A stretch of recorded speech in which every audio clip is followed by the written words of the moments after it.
வணக்கம். இன்றைக்கி பாசிப்பருப்பு பாயசம் எப்படி செய்யலான்னு பார்க்கலாம். குக்கர்லேயே சேர்ப்புறோம், ஈஸியாக சேர்ப்புறோம். வாங்க எப்படி செய்யலான்னு பார்க்கலாம். ஒரு பேனில் வீசம்படி பாசிப்பருப்பு எடுத்திருக்கேன், 100 கிராம் அளவு.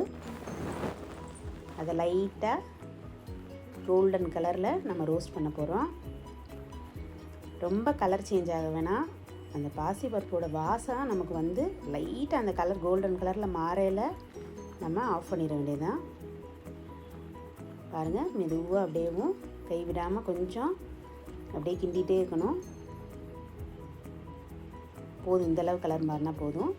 இப்போ குக்கரில் ஒரு 2.5 டம்ளர், வீசம்படிக்கு 2.5 டம்ளர்னால் கரெக்டாக இருக்கும். தாராளமாக 4 பேருக்கு வருது. இப்போ அதை வறுத்து வச்சுருந்த பாசிப்பருப்பையும் ஆட் பண்ணி நம்ம அதை வேக வச்சிடலாம். லைட்டாக கிண்டி விட்டுக்கலாம். இப்போ அதில் ஒரு ஸ்பூன் நெய் ஆட் பண்ணுறோம். நெய் எதுக்கு ஆட் பண்ணுறோன்னா, நமக்கு பாசிப்பருப்பு ரொம்ப குழையாமல் அப்படியே ஒன்றோட ஒன்று பிணையாமல் அப்படியே நல்லாயிருக்கும் குடிக்கையில். அதனால் அந்த ஃப்ளேவருமே நல்லாயிருக்கும், நெய்யோட ஃப்ளேவர். அவ்வளோதான். அதை மூடி போட்டு ஒரு சவுண்டு வச்சா போதும். ரொம்ப ஜாஸ்தி நேரம் வைக்க வேணாம். அது ஒரு பக்கத்தில் வேகட்டும். இப்போ நம்ம இன்னொரு பேனில் கொஞ்சம் நெய் ஊற்றி இந்த கேஷ்யூ நட்ஸு, அப்புறம் தான் உலர்ந்த திராட்சை எல்லாத்தையும் ஃப்ரை பண்ணி எடுத்துக்குவோம். ஃபஸ்ட்டு கேஷ்யூ நட்ஸ் போடுறோம். முந்திரி பருப்பு லைட்டாக ஃப்ரை பண்ணுவோம்.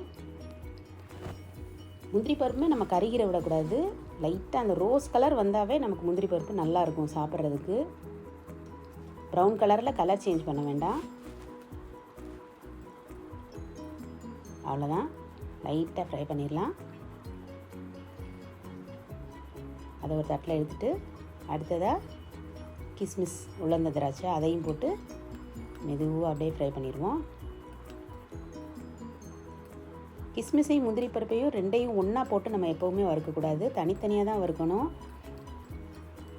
ஏன்னா இதுக்கு டைமிங் வேறு மாதிரி இருக்கும், அதோட டைமிங் வேறு மாதிரி இருக்கும் வேகிறதுக்கு. அதனால் தனித்தனியாக போட்டு எப்போவுமே நீங்கள் எந்த ஸ்வீட் செஞ்சீங்கன்னாலும் தனித்தனியாகவே வருங்க. ஃபைனலாக குட்டி குட்டியாக தேங்காய் சீலை அறுத்து வச்சுருக்கேன் சின்னதாக. ஏன்னா நம்ம இந்த பாயசத்துக்கு பால், தேங்காய் பால் எதுவுமே நம்ம ஆட் பண்ண போகிறதில்ல. இந்த தேங்காய் தான் அதுக்கு ஃப்ளேவரே கொடுக்க போகுது. பாருங்கள், அதுவும் லைட்டாக கோல்டன் கலராக மாறட்டும். அந்த நெய்யிலே வதக்குறது அந்த பாயசத்தில் ரொம்ப டேஸ்ட்டாக இருக்கும் நம்ம கடித்து சாப்பிடும்போது. தேங்காய் பூவாக கூட நீங்கள் ட்ரை பண்ணலாம், உங்களுக்கு கடித்து சாப்பிட ஒரு மாதிரி இருக்குன்னா. ஆனால் இது ரொம்ப நல்லாயிருக்கும். கேரளா சைடில் அந்த மாதிரி சின்ன சின்னதாக பல்லாக தான் போட்டு அப்படியே பாயசத்தில் போட்டிருப்பாங்க. அது ரொம்ப நல்லாயிருக்கும் சாப்பிட்றதுக்கு. அவ்வளோதான், அதை எடுத்து தனியாக வச்சுருவோம். இப்போ பாசிப்பருப்பு வந்துருச்சான்னு பார்ப்போம்.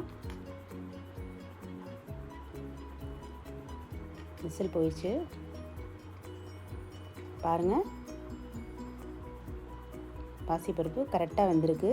நம்ம ரொம்ப குழைக்க வேணாம். குழைச்சோன்னா அந்த பாசிப்பருப்பு ரொம்ப கொலன்னு ஒரு மாதிரி ரொம்ப வெந்த மாதிரி இருக்கும். இப்போ வெல்லம் தட்டி வச்சுருக்கேன், மண்டை வெல்லம். இது நல்ல வெல்லம், அதனால் நான் டைரெக்டாக யூஸ் பண்ணுறேன். உங்களுக்கு மண் இருக்கிற மாதிரி இருந்துச்சுன்னா நீங்கள் தனியாக பாகு மாதிரி எடுத்து கூட வடிகட்டி நீங்கள் சேர்த்துக்கலாம். அவ்வளோதான், அதையும் லைட்டாக மிக்ஸ் பண்ணிவிட்டு கொஞ்ச நேரம் அந்த வெல்லத்தோட வாசனை கொஞ்சம் போகிற வரைக்கும் கொதிக்க விட்டுருவோம்.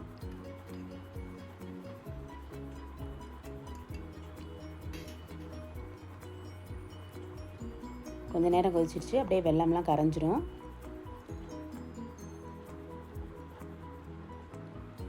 இப்போ அந்த நெய் நம்ம வறுத்து வச்சுருந்தோம் இல்லையா, அதையுமே கொஞ்சம் ஆட் பண்ணிக்கலாம். நமக்கு இது ஜாஸ்தி நெய் தேவைப்படாது, ஆனால் அந்த நெய்யோட ஃப்ளேவர் நமக்கு நல்லாயிருக்கும். அதனால் அந்த வறுத்து வச்சதையும் சேர்த்துடுறேன். லைட்டாக கலக்கி விட்டுக்கலாம்.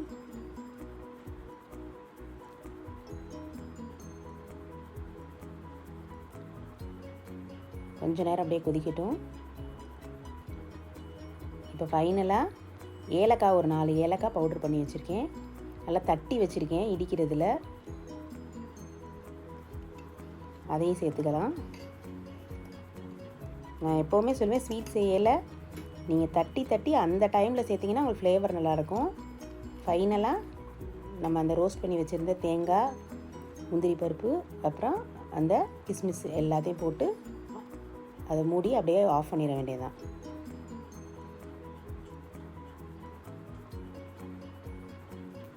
அவ்வளோதான், பாயசம் ரெடி ஆயிடுச்சு. டேஸ்ட் பண்ணி பாருங்கள், நல்லாயிருக்கும்.